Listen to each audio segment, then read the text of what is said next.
So eto na mga kaibigan, madami ang nagulat. Nakapang uniform ng Creamline Cool Smasher si CC Rondina. Alamin natin kung ito ay totoo. So malapit na rin po ang PBL All Filipino Conference. Ilang linggo na lang po simula ngayon. First 6 lineup ng Creamline, pang malakasan na. And before that kaibigan, please wag po munang kalimutan i-like at i-subscribe ang ating YouTube channel. Then pahit na rin po ng notification bell. Maraming salamat po. Mga kaibigan, alam naman natin na talagang ang Creamline Cool Smasher sa nangingibabaw ngayon sa malakas na player or team dito po sa PBL.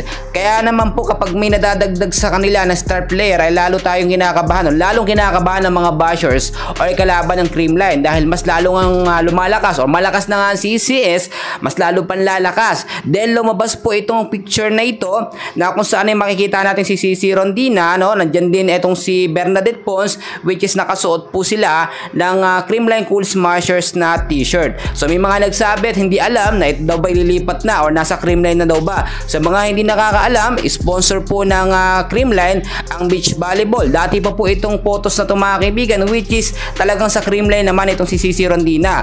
Pero ang tanong dyan, kung sakali po talagang mapunta sa CCS, etong si CC Rondina ay wala na, finish na mga kaibigan. Alam nyo naman kung gaano kalakas maglaro itong si CC Rondina, lalo na kapag nagsama sa loob itong si CC at si Bernadette Pons mga kaibigan. Ito nga pong si CC Rondina, ang tagabuhat ng Chocomucho. Kapag ka nawala ito sa Chocomucho at hindi nakapaglaro ngayong Filipino Conference, All Filipino Conference, talagang wala, laglag na laglag po ang Chocomucho Flying Titans. And so far, ang Creamline naman talagang piling-pili po yung mga player na kanilang kinukuha. Nakita naman natin last conference, hindi po nakapaglaro ang trio ng CCS, si Alyssa Valdez, etong si Gemma, late na rin nakapaglaro yan, si Tots Carlos hindi nakapaglaro, and so far lakas pa rin. Nasa sistema po kasi yan ng coach at nasa laro ng mga player po ng Creamline, talagang iba at nasa sistema mga kaibigan. So ilang linggo na lang po simula ngayon, by November po ay magsisimula na nga po ang PBL All Filipino Conference. Marami po ang excited, especially sa Creamline, yung kanilang first 6 lineup.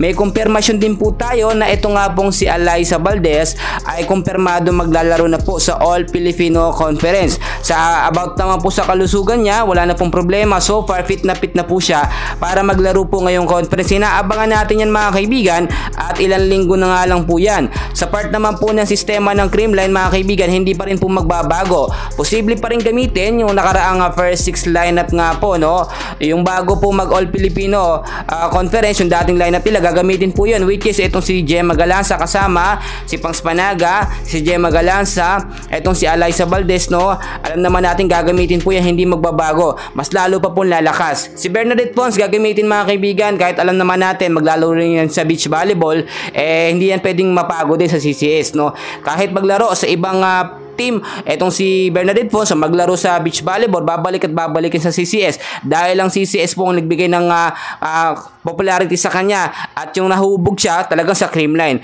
Yan lamang pong update natin, and please huwag kalimutan i-like at i-subscribe ang ating YouTube channel. Maraming salamat po.